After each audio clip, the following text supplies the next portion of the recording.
ଆସିଲି ସେଥିପାଇଁ କେମିତି ଧନ୍ୟବାଦ ଦେବି ମୁଁ ଜାଣିପାରୁନି। ମତେ ନୁହେଁ ପାରୁଛ ଯଦି ଏଥିପାଇଁ ଭଗବାନଙ୍କୁ ଧନ୍ୟବାଦ ଦେଇପାର କାହିଁକି ନା ତମ ପାଇଁ ମତେ ଠିକ ସମୟରେ ପହଞ୍ଚାଇ ଦେଇଛନ୍ତି। ଭଗବାନଙ୍କୁ ଡାକିବା ଦରକାର ନାହିଁ ମତେ ବିପଦରୁ ଉଦ୍ଧାର କରିଥିବାରୁ ତମେ ହିଁ ମୋ ପାଇଁ ଭଗବାନ। ମତେ ଏତେ ବଡ ଆସନରେ ବସାନି ମୁଁ ତ କେବଳ ମୋ କର୍ତ୍ତବ୍ୟ କରିଛି କିନ୍ତୁ ଗୋଟିଏ କଥା କହିବି ଶୁଣିବ। ମତେ ଲାଗୁଛି ତମ ବହୁତ ଦିନ ଆଗରୁ କୋଉଠି ଦେଖିଥିଲି। ହଁ ମତେ ବି ଲାଗୁଛି ତମ ସହିତ କେବେ କଥା ହେଇଥିଲି।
ମଣିଷ ବି ବଦଳିବାକୁ ହୁଏ ଦିବ୍ୟା କିନ୍ତୁ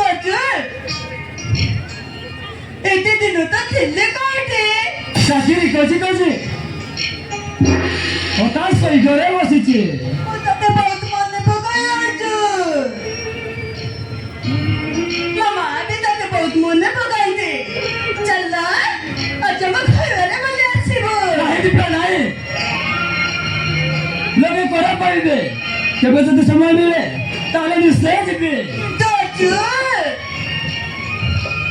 ଆମେ ଯେ ସ୍କୁଲରେ ପାଠ ପଢିଲା ବେଳେ ତତେ ଗୋଟେ ଉପହାର ଦେବ ବୋଲି ଭାବିଥିଲି କିନ୍ତୁ ମୁଁ ଦେଇପାରିଲିନି ସେଇଟାକୁ ମୁଁ ଯାଇ ସାଇତି ରଖିଛି। ସତରେ ସେଇଟା ମୁଁ ଜାଣିପାରେ। ଏବେ ମୁଁ କହିବିନି କାଲି ତୁ ଠିକ ଏଇ ସମୟରେ এই জায়গাକୁ ଆସ ମୁଁ କହିବି ତୁ ଆସିବୁ ନା? ତମ କଥାକୁ ମୁଁ କଣ ଭାଙ୍ଗି ପାରିବି? ନିଶ୍ଚୟ ଆସିବି। ତାହେଲେ ମୁଁ ଆସୁଛି।